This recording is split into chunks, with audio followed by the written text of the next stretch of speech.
今週は5月が終わって月も変わったので、今月からちょっと趣向を変えて前月の執筆の振り返りっていうのをやってみようと思います。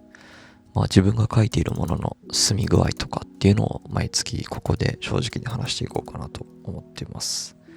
で、まず今何を書いているかというと、9月締め切りの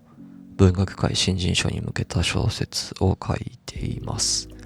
で、5月が始まった時点で、だいたい2万字ぐらいまで書けていました。で、5月に何をしていたのかっていうと、新しく書き進めるんではなくて、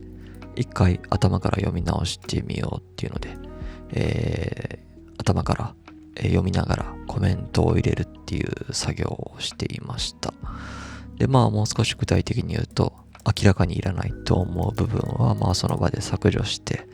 もっといい表現が見つかりそうなところはその場で書き換えてっていうのを読みながら繰り返していくっていう1ヶ月でした。で、中には消すか残すか判断に迷うところもあったので、そういったところはとりあえず色を変えて保留のまま残しているような形です。で、1ヶ月間そういうことをやってきて、トータル消したり書いたりして進んだのが1000文字ぐらい。で、あとさっきも言ったように色を変えて保留してる部分もあるので、あれを最終的に消すことになったら多分マイナス3000文字ぐらいかな。さらに減りそうな気がしています。なので単純計算で多分あと1万字ぐらいは足さなきゃいけないのかなっていう感じですね。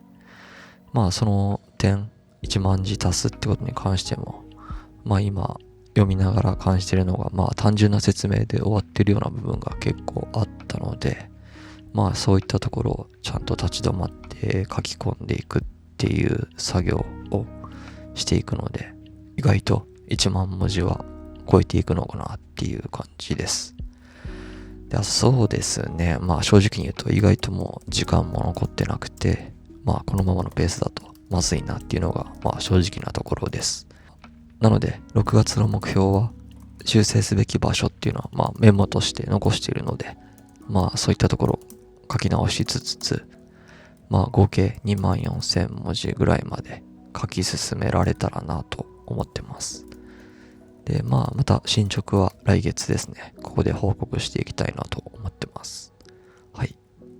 今週も最後までご視聴ありがとうございました。